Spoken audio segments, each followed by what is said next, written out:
वो लगा है पूरा गांव के चलते बिरादरी के हर व्यक्ति का नाम और शकल मेरे दिल में बसी है। मेरे लिए सारा गांव बराबर है भाई, इसीलिए कोई काम अपने सारे गांव चाहे मेरे सभी पिता तुल्य बुजुर्ग नौजवान साथी, आज चुनाव का समय, आपको फैसला लेना है।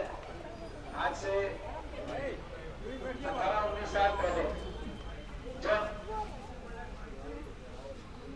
मैंने पहला लोकसभा चुनाव, मैंने पहले कदम बढ़ाए थे लोकसभा चुनाव पहली बार लड़ने के लिए आपके आशीर्वाद से, चौधरी भूपेंद्र सिंह भाई के आशीर्वाद से, कांग्रेस पार्टी के आशीर्वाद से आपके बीच में जब आया था, मैंने एक बात कही थी कि मैं लंबी बात या लंबा भाषण मैं दूर उसका कोई मायने नहीं है, मेरी बात क्या बोलती है उसका मायने नहीं है। अगर आने वाले समय में मेरा काम बोले तो आप मेरा साथ दे दें।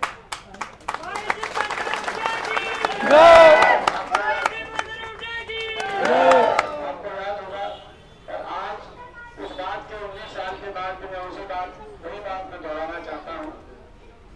किसी भी जनप्रतिनिधि को तोड़ने के दो पैमाने होते हैं, एक उसका काम और एक उसका आचरण। अगर इस काम और आचरण के इन पैमानों पे अगर आपकी आत्मा गवाही दे कि मैं खरा उतरा हूं, तो आप मेरा साथ देना और मेरा आशीर्वाद आप देना। ये मैं निवेदन करना चाहता हूं और मैं आपको विश्वास दिलाता हूं कि आपका आशीर्वाद खाली नहीं जाएगा, आपका आशीर्वाद रंग लेके आएगा। दिल्ली में यहाँ से जब आपका आशीर्वाद से मैं जाऊंगा तो आपके खोए हुए मान सम्मान को, हमारे इलाके की पहचान को ऊपर उठाने का मैं काम करूंगा। और ये फैसला केवल दिल्ली का फैसला साबित नहीं होगा। आप जिस दिन यहाँ से आपके आशीर्वाद से आप आशीर्वाद देंगे और जिस दिन हमारी जीत होगी उसी दिन हरियाणा की अगली सरकार की नींव रखने का काम भी आप करोगे। इसी फैसले से, आपके आशीर्वाद से 4 महीने बाद हरियाणा की आपकी सरकार भी बनाने का काम करोगे।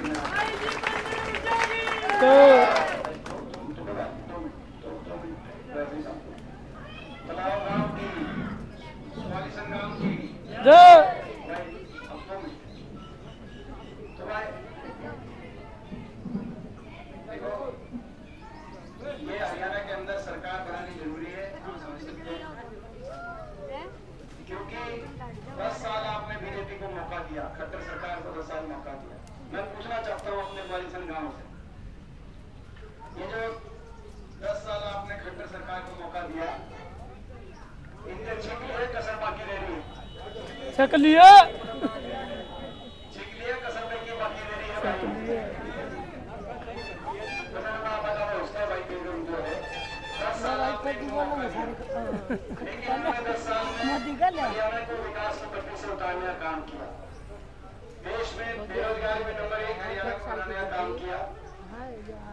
आज बेरोजगारी में देश में नंबर 1 हरियाणा, महंगाई में देश में नंबर 1 हरियाणा, नशे की बढ़ोतरी में देश में नंबर 1 हरियाणा, अपराध दर की बढ़ोतरी में देश में नंबर 1 हरियाणा।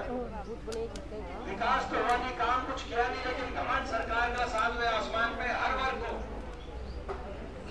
को अपमानित करने का काम करने वाली सरकार साबित हुई। कोई ऐसा वर्ग नहीं जिसको अपने हकों के लिए सड़क पर न आना पड़ा हो सरकार, और कोई ऐसा वर्ग नहीं जिसको धक्के लगवाने का काम या जिन पे लाठियां बरसाने का काम इस सरकार ने ना किया। 750 किसानों की जान कुर्बान हो गई किसान आंदोलन में एमएसपी की मांग को लेकर, लेकिन आज तक बीजेपी के किसी नेता ने, खट्टर साहब ने 2 शब्द सहानुभूति के, जिनकी जान चली गई उनके प्रति, उनके परिवार के प्रति हम संवेदना व्यक्त करते हैं। जब हमारी बेटियों के न्याय की बात आई तो बेटियों को अपने न्याय मांगने के लिए दिल्ली में धरना देना पड़ा और दिल्ली की सड़कों पर उनको घसीटने का काम इस सरकार ने किया। और किसी सरकार के मंत्री ने, हमारे जिस प्रदेश से बेटी आती थी, हरियाणा प्रदेश, जिसके मुख्यमंत्री ने एक शब्द नहीं कहा कि इन बेटियों को न्याय दिलाएंगे। क्या कसूर था बेटियों का कि एक शब्द किसी ने नहीं कहा कि इनको न्याय मिलना चाहिए। आपने देखा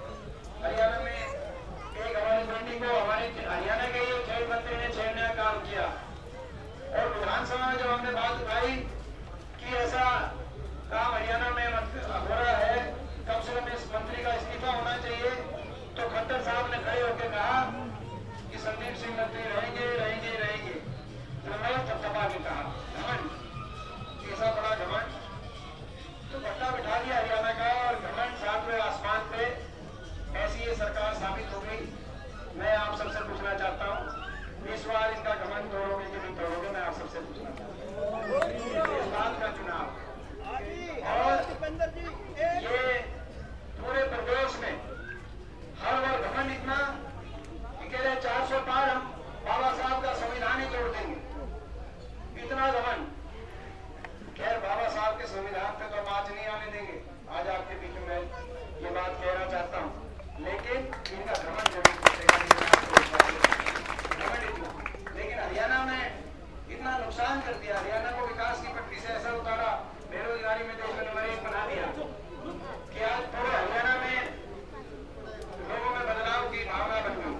जब हरियाणा में इतनी नाराजगी लोगों की बन गई तो एन इलेक्शन से पहले क्या किया बीजेपी ने, अपना मुख्यमंत्री बदल दिया और उप मुख्यमंत्री बदल दिया। बदल दिया कि नहीं बदल दिया? इलेक्शन से जस्ट पहले 10 साल सरकार में आने के बाद अपने मुख्यमंत्री उप मुख्यमंत्री बदल दिए। मैं बीजेपी वालों को कहना चाहता हूं, अब आप क्या मुख्यमंत्री बदलोगे, अब क्या उप मुख्यमंत्री बदलोगे? अब तो ये लोग हैं, ये लोग सरकार ही बदलेंगे और लोगों ने सरकार बदलने पूरे प्रदेश के अंदर लोगों ने सरकार बदलने का फैसला कर लिया। और इतनी अनदेखी सरकार में की गई, मुख्यमंत्री कहीं गए नहीं 10 साल, ज्यादातर हलकों में या तो गए नहीं या किसी का तो गए। अब झज्जर में एक बार 10 साल में आए, एक बार, है जी, वो तो इलेक्शन की वीक टर्म है। अब वो जो सांसद है वो तो धन्यवादी दौरा करने के लिए आए, मगर मुख्यमंत्री 10 साल रह गए। खट्टर साहब 10 साल में कलोई हल्के में एक दिन नहीं गए, बेरी में एक दिन गए थे, बादली हल्के में पिछले 5 साल में एक दिन गए थे, झज्जर में एक दिन आए, अब आ रहे हैं। मगर जब मुख्यमंत्री रहे तब नहीं आए। 10 साल बहुत लंबा समय होता है किसी के जीवन में, 10 साल मुख्यमंत्री थे। अगर यहाँ का दर्द होता है, यहाँ के गाँव की कोई तकलीफ अगर उनके दिल में होती, हम भी मुख्यमंत्री रहे, हमारे भी मुख्यमंत्री जब फूटा साहब रहे 10 साल, मैं समझता हूँ जैसे इन्होंने धक्के मरवाए हैं, लाठें मरवाई है, जो धक्के मरवाने की बात होती है लोगों के लिए, मैंने धक्के ही खाए होंगे किसी को अमीर लगाने की बात तो छोड़ की बात, आपके बीच की बात। और 10 साल में एक दिन दर्शन इन्होंने दिए मुख्यमंत्री में, मैं समझता हूँ कोई एक दिन नहीं होगा जो आपके बीच में मैं नहीं रहा हूँ। ये आज मैं समझता हूँ कि आज हम आ रहे हैं और बेड़ा डाल रहे हैं। परसों झज्जर आए थे खट्टर साहब, कल कलोई हल्के में प्रोग्राम था, नायब सिंह जी का कल बादली में प्रोग्राम था, आज बता रहे कहीं और प्रोग्राम है। अब दोनों आ रहे हैं, मगर वो दोनों आपके दर्द में नहीं आ रहे, दोनों आपको इसलिए आ रहे हैं, अब तो इलेक्शन है, अब तो मुझे रोकने के लिए आ रहे हैं। जैसे चक्कर में रचा जाए, पिछली बार भी हम लोगों को रोका था, इस बार भी जब 10 साल मुख्यमंत्री ने तब नहीं आए, लेकिन अब आ रहे हैं, हर रोज आ रहे हैं कि भाई कैसे भी करके दीपेंद्र को दोबारा रखने से संसद में रोका जाए। चक्रव्यूह ये रचेंगे, चक्रव्यूह से पिछली बार मैंने लड़ाई लड़ी थी, मैं पूछना चाहता हूँ इस बार के चक्रव्यूह रचेंगे, लेकिन मेरा गाँव वालीसन गाँव, मैं आप सबसे पूछना चाहता हूँ इस बार इस चक्रव्यूह को तोड़ने में मेरे को अकेला तो नहीं छोड़ोगे? मैं आपसे पूछना चाहता हूँ, आपका साथ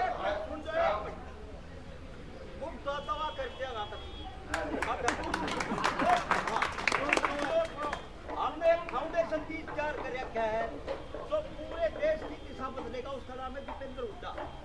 वो फाउंडेशन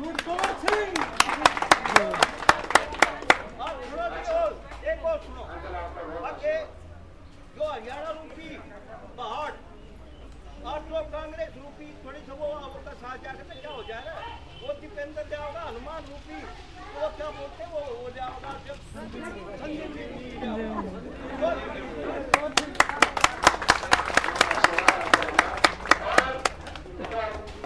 आज पूरे प्रदेश में अच्छा माहौल बना है। सारी जो है पूरे प्रदेश के अंदर हर कोने से आवाज आ रही है कि बीजेपी की ये सरकार जा रही है और हुड्डा साहब के नेतृत्व में कांग्रेस पार्टी की सरकार आ रही है। इस बार प्रदेश के कोने कोने में आपके पक्ष में आपकी तरफ लोग देख रहे हैं और सरकार बनेगी और हरियाणा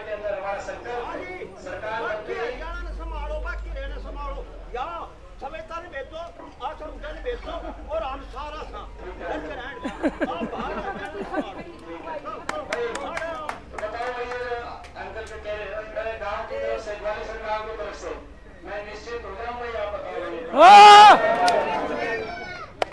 हमारा संकल्प है, सरकार बनेगी, पहली कलम से 6,000 बुढ़ापा पेंशन करेंगे, बिजली उपभोक्ताओं के लिए 300 यूनिट बिजली फ्री करेंगे, गैस का सिलेंडर 500 में अपनी सारी माताओं बहनों को 500 रुपए गैस सिलेंडर में दिलवाने का काम करेंगे, कर्मचारियों के लिए ओल्ड पेंशन स्कीम लाएंगे, किसान के लिए एमएसपी गारंटी लाएंगे, नौजवान के लिए 2 लाख पक्की भर्ती पहली कलम से पारदर्शी तरीके से और समयबद्ध तरीके से पक्की भर्तियां निकलवाने का काम करेंगे।